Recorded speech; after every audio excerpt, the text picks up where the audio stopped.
Algérie, rapatriement. Moins de bureaucratie mais plus de vigilance.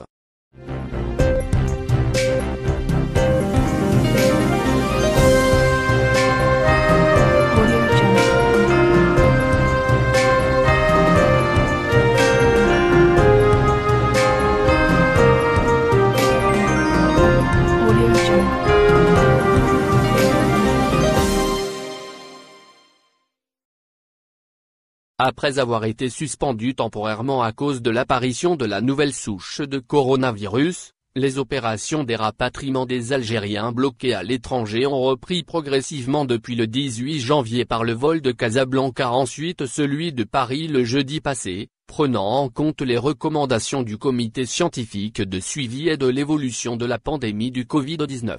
En effet, dans le cadre du programme de faire rentrer nos ressortissants bloqués dans d'autres pays et régions de France en raison de la crise sanitaire du Covid-19, Air Algérie poursuit ses vols de rapatriement jusqu'au 31 janvier courant à partir de l'aéroport Roissy-Charles de Gaulle, selon les indications fournies par l'ambassade d'Algérie à Paris.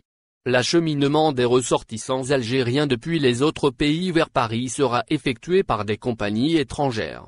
Ainsi les Algériens bloqués en Turquie seront transportés jusqu'à Paris par la compagnie Air France. À noter, les deux autres vols quotidiens de la même compagnie depuis Orly va assurer le rapatriement des Algériens d'Île-de-France. Cependant, pour les Algériens bloqués en Turquie dont le nom figure sur les listes de l'ambassade et du consulat d'Algérie à Istanbul, ils peuvent prendre un des vols quotidiens reliant Istanbul à l'aéroport Roissy-Charles de Gaulle, Turkish Airlines ou Air France, indique un communiqué de l'ambassade d'Algérie en Turquie.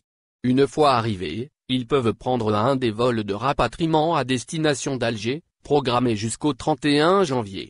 Toutefois, les ressortissants algériens bloqués en Turquie doivent remplir certaines conditions. Le communiqué cite à ce titre, une inscription préalable sur les listes de l'ambassade algérienne à Ankara ou le consulat général d'Istanbul, la présentation d'un test RT-PCR négatif réalisé 72 heures avant le départ et le remplissage d'une fiche d'identification sanitaire. Il est à rappeler que le ministère des Affaires étrangères récupère l'entière responsabilité sur la gestion des listes de rapatriement, y compris l'établissement des autorisations d'entrée en Algérie. Si les autorisations, qui ont suscité la controverse, sont maintenues, elles seront désormais établies par les consulats généraux d'Algérie à l'étranger. Cependant, le ministère de l'Intérieur n'est plus concerné par l'établissement des listes des candidats au rapatriement. Avant, les listes étaient établies par les consulats et devaient passer au ministère des Affaires étrangères puis celui de l'Intérieur avant de revenir au consulat pour être transmises à Air Algérie. Désormais, cette procédure jugée bureaucratique a été modifiée pour permettre plus de souplesse dans la gestion des listes de rapatriement et éviter que des avions d'Air Algérie reviennent avec des sièges vides comme cela a été le cas lors des dernières opérations de rapatriement. Reprise des vols avec respect du protocole sanitaire.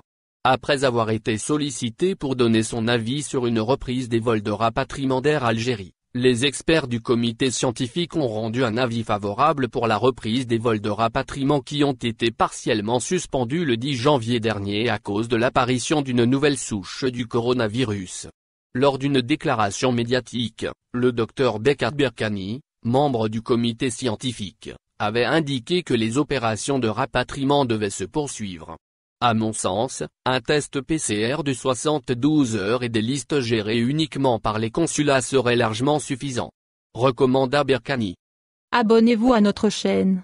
Cliquez sur j'aime et activez la cloche pour rester au courant de l'activité algérienne. Partagez la vidéo. Merci.